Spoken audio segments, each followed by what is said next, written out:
Batgirl Coaster Chase. One of two roller coasters to open with Fiesta Texas. Batgirl Coaster Chase has gone through a series of name changes while being a solid kiddie coaster. But given its simplistic layout, even for a roller coaster, just how good can this coaster be? Find out in this review.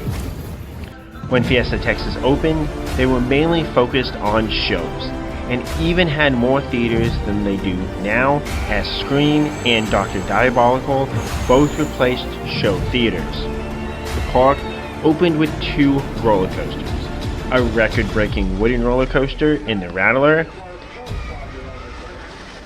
and a roll shoe coaster, which is German for roller coaster or roller skate coaster.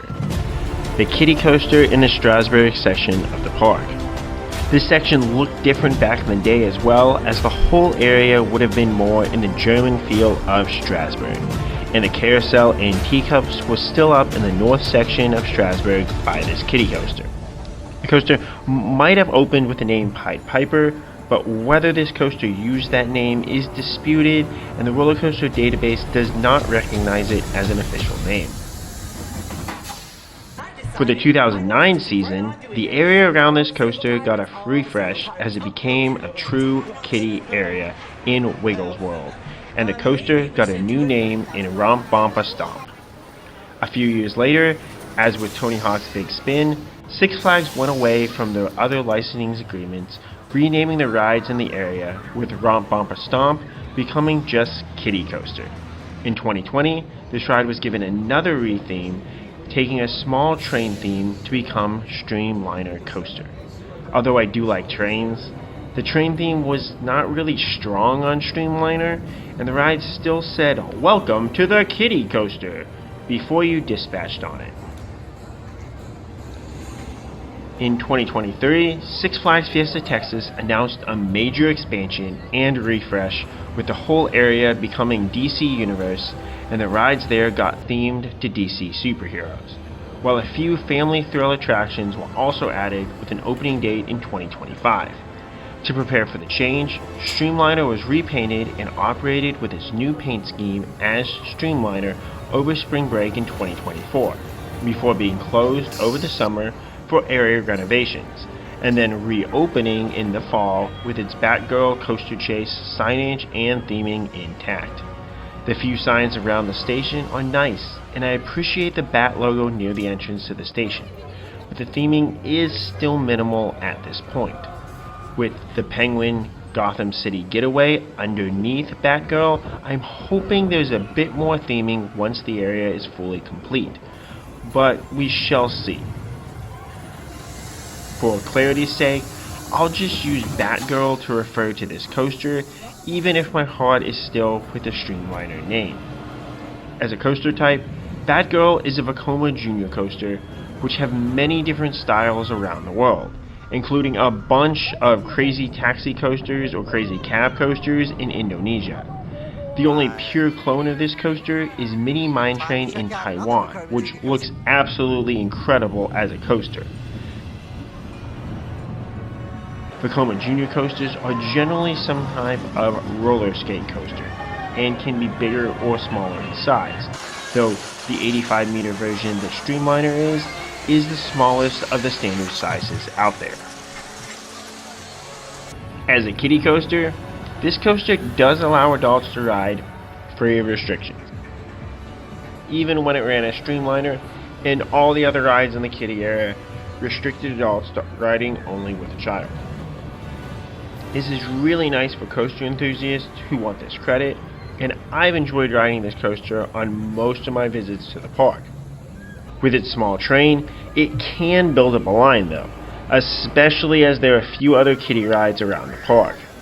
If you get here in the first hour or so of rope drop, which has happened to me way too many times this year to be honest, as other rides just end up being closed, you should be able to get a ride on it with no wait.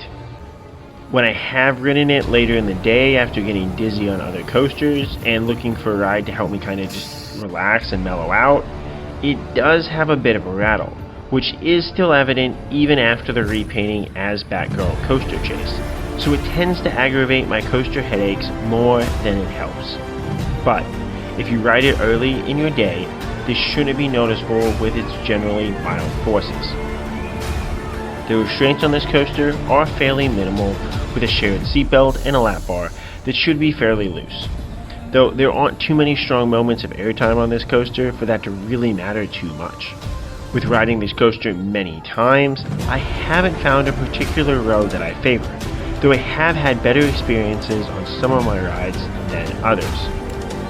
After leaving the station, you go up a lift hill that leads into a curved drop. This drop offers a wonderful mixture of laterals while providing a small drop feeling that is really a unique take on a coaster drop. And I wish more drops like this existed on larger coasters. I've come home from Fiesta Texas after riding all their coasters there in 2021, thinking about how wonderful and great this drop hits compared to some of the other mediocre first drops at the park. As time has gone on, I'm not as big on this drop as I was in that moment, so Streamliner is no longer my favorite overall kiddie coaster, as it was if that drop was as special as I remembered it from my 2021 rides. But for its small size, it is a great drop that blends in laterals and can be special on occasion, which is about all you can ask from a kiddie coaster.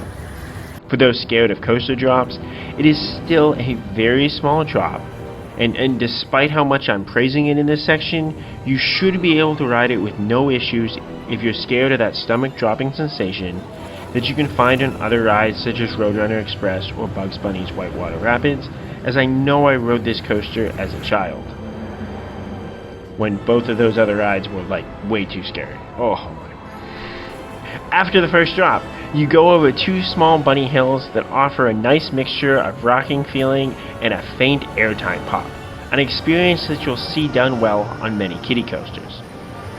On my most recent rides, these hills were hitting really well, and they add an enjoyable course to this kiddie coaster, though not as great as some kiddie coasters that really have you popping out of these hills. The final turn, sadly, does not offer great laterals and is mainly just a turn and lifts the train up just enough to avoid any real forces here. So certainly a miss, as it could offer another great moment like many other kiddie coasters do, especially in the lateral department. Then, in kiddie coaster fashion, Batgirl does a second lap, just for good measure. Overall, how good is Batgirl Coaster Chase? With my love for its first drop, I have ranked this coaster highly in my kiddie coaster rankings in the past, and as one of the coasters that I can assume I rode early in my coaster riding career, I do nominally have this as my all-time favorite coaster until Accelerate in Mayan Mindbender at Astroworld took that title. With its fun course and history, I do still rank it highly in my rankings of kiddie coasters, placing it right above Star Force Orbiter at Tomfoolery's Adventure Park. Although Star Force Orbiter looks small, the laterals through the station are absolutely terrific, and I enjoy it a lot because of that. I rank Batgirl right below Fiesta Express at Austin's Park, another very simple looking coaster, but this one offers a bunch of enjoyable lateral moments throughout the layout that make it a very fun and enjoyable ride. What fond memories do you have of Batgirl Coaster Chase? Are you excited for the DC Universe coming to Fiesta Texas? What's your favorite kiddie coaster? Let me know, and as always, Kapkun Krap.